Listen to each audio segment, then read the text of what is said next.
O que a gente observa ao passar no centro de Belo Horizonte, por exemplo, especialmente agora, uma boa parte dos imóveis estão vazios, né? E vão permanecer, permanecem um bom tempo e vão permanecer vazios. E ao mesmo tempo você vê a população sendo expulsa, né, para as regiões que não têm infraestrutura, ou seja, para o entorno da cidade, se aglomerando, por exemplo, em serras, em vales que não têm uma infraestrutura, né? Então, como a reforma tributária pode ajudar isso? Eu acho que você teria que ter uma reforma, por exemplo, um imposto progressivo sobre o imóvel vazio.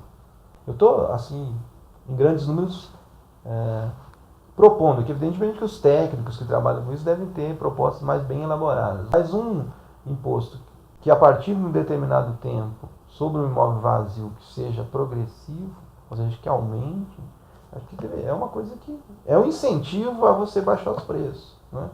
Qual é o período? A gente poderia conversar, sentar e ver, né? Porque sim, a economia é cíclica, então 1 ano, 2 anos pode ser um prazo razoável, mas a partir daí, né, você tem alguma coisa nesse sentido.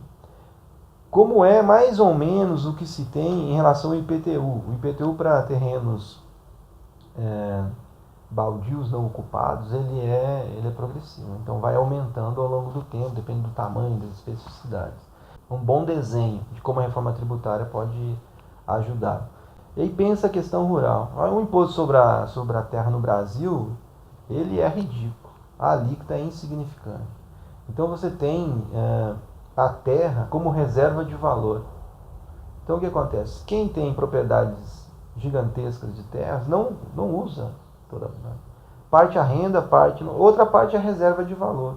Ou seja, é uma posse da família, né, que vai ficar para as gerações futuras. Quando a terra ganha preço, você vende parte dela, compra onde não, né, um terreno onde não tem preço e assim você vai.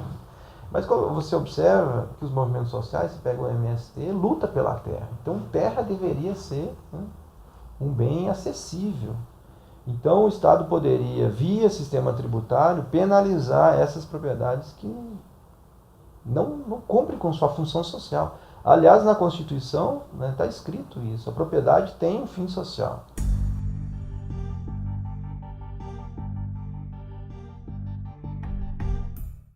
O que eu tenho escutado e o que eu tenho visto, né, nos números que eu estudei é que, de fato, as empresas no Brasil pagam muito tributos. Mas eu quero fazer uma ressalva, né? Porque há uma falácia do empresário aqui. O empresário, eu acho que ele paga muito tributos, né? Na verdade, ele recolhe os tributos, porque ele repassa o tributo que ele está pagando para o preço dos produtos dele. Então, boa parte desses tributos que ele fala que ele está pagando é repassado para o preço do produto. No fundo, o que ele faz é recolher os tributos. Então, vamos deixar bem claro isso. O que acontece é que, se você aumentar a tributação sobre as empresas, então elas podem acabar repassando isso para os bens, né? Os bens de consumo, por exemplo. E o que acontece é que isso vai desestimulando o consumo e a atividade produtiva. Isso pode ir aprofundando a crise, em vez de melhorar o ambiente econômico, criar mais empregos e, enfim, melhorar a vida da sociedade como um todo.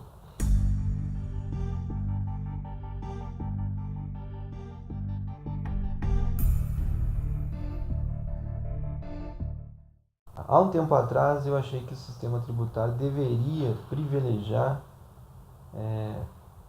os estados e os municípios, porque eles na ponta é que conhecem os problemas da população. Então é o secretário da saúde do município que está lidando com o problema da saúde lá do estado, do município, é o secretário da educação que está trabalhando e conhece as particularidades do estado, então sabe mais. Mas eu não me convenci disso. Eu acho que talvez o montante de recursos que o estado e o município em particular vai receber não necessariamente vai conseguir resolver os problemas que aquele local, aquela região tem. Só para te dar um exemplo. Então, por exemplo, eu acho que a arrecadação de um estado que tem baixa renda vai ser pequena. E onde tem baixa renda, os problemas são mais graves. Então, como é que você vai resolver? Então, e aí você vai, se você criar um sistema assim, você vai acabar aumentando a disparidade no Brasil. Então, os estados ricos vão ter uma arrecadação maior, vão prover bens e serviços melhores, que vão se tornar mais ricos, e em compensação, o papel do Estado de ser aquele elo, né, que harmoniza todo o território se perde.